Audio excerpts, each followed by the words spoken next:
முதல்வர் அவர்களே, உங்களை நான் கேட்டுக்கிறது, அண்ணன் ஸ்டாலின் அவர்கள் பல தீர்மானங்களை நிறைவேற்றி இருக்கிறார்கள்.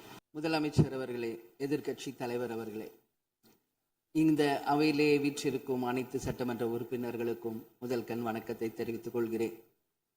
இன்றைக்கு சட்டப்பேரவையிலே பேசப்பட்ட இந்த தீர்மானம் ஒட்டுமொத்த தமிழக மக்களின் வாழ்வாதாரத்திற்கும் மிக முக்கியமான ஒரு தீர்மானம். எனவே இதை யாரும் மறுக்கப் போவதும் இல்லை, ஏற்காமல் விடப் போவதும் இல்லை. தமிழ்நாட்டிற்காகவும் தமிழக மக்களின் அத்தனை உரிமைக்காகவும் ஒட்டுமொத்த தமிழகமும் ஒன்றாக தான் இருக்க போகிறோம், அதற்காக போராட போகிறோம். ஆனால் நாம் சற்று இதை பற்றி யோசித்தால், சுதந்திரம் வாங்கின காலத்திலிருந்து இன்றைக்கு வரைக்கும் காவேரி பிரச்சனையும் முல்லை பெரியாறு பிரச்சனையும் தமிழக மீனவர்கள் பிரச்சனையும் தொடர்ந்து பேசிக்கொண்டுதான் இருக்கிறோம். ஒழிய எதற்கும் இதுவரைக்கும் நிரந்தரமாக தீர்வு ஏற்பட்டதாக ஒரு வரலாறு இல்லை என்பதை நிச்சயமாக இந்த நேரத்தில் நான் பதிய வைக்க விரும்புகிறேன். இதற்கு எந்த குறிப்புகளோ படிக்க வேண்டிய அவசியம் இல்லை. இது உணர்வு, நம் மனதிலே ஆழமாக இருக்கும் நம் உணர்வை பதிய வைக்க வேண்டிய இடம் இந்த சட்டமன்றம். இந்த சட்டமன்றமே தமிழக மக்களுக்கானது. தமிழக மக்களின் வரி பணத்தில் நடத்தப்படுவதுதான் இந்த சட்டமன்ற இந்த கூட்டங்கள் எல்லாம்.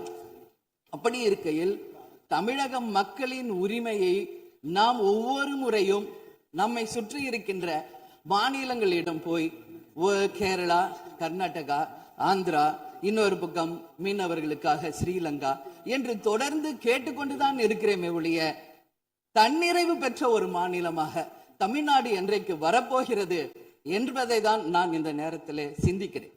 ஏன்னா நம்மை சுற்றி இருக்கின்ற நமது தலைவர்கள் எல்லாருமே இந்த பிரச்சனைக்காக, அம்மையார் புரட்சி தலைவி ஜெயலலிதா அவர்கள் காவேரிக்காக உண்ணாவிரதம் இருந்தாங்க, முதலமைச்சராக இருந்து. கலைஞர் அவர்கள் இதற்காக பல போராட்டங்கள் நடத்தினார். அண்ணன் ஸ்டாலின் அவர்கள் பல தீர்மானங்களை நிறைவேற்றி இருக்கிறார்கள்.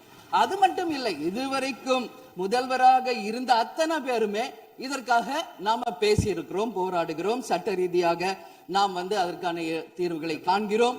அது மட்டும் இல்லை, காவிரி மேலாண்மை ஆணையம் ஒரு தீர்ப்பு சொல்றாங்க, உச்ச நீதிமன்றம் ஒரு தீர்ப்பு சொல்றாங்க.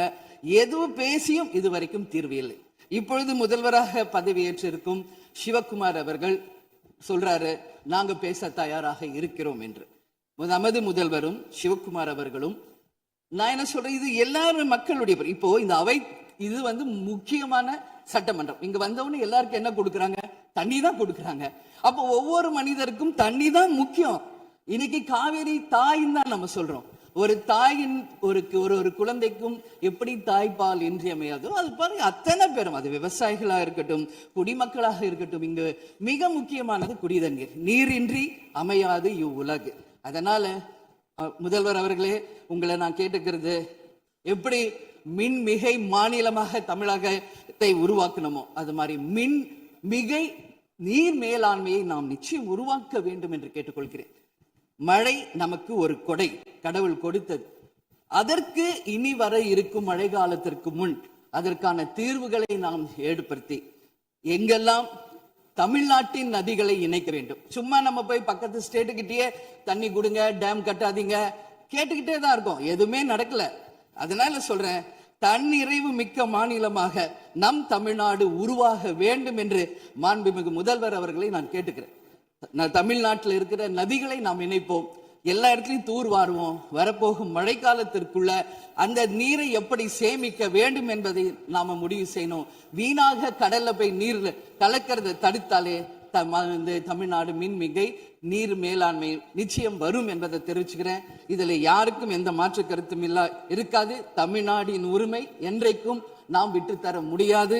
முன்னொரு காலம் புரட்சி கலைஞர் கேப்டன் எதிர்கட்சி தலைவராக இருந்தபோது தமிழகத்தின் பிரச்சனைக்காக அனைத்து கட்சியும் ஒன்று திரட்டி டெல்லிக்கு சென்று பிரதமரை சந்தித்து தமிழக மக்கள் சார்பாக கோரிக்கை வைத்தார். அதுபோல் தேவைப்பட்டால் அனைத்து கட்சியையும் நீங்கள் ஒன்றாக அழைத்து சென்று தமிழக மக்களின் உரிமையை நிலையாக உறுதியாக நீங்கள் நிலைநாட்ட வேண்டும் என்பதை நான் கேட்டுக்கொள்கிறேன்.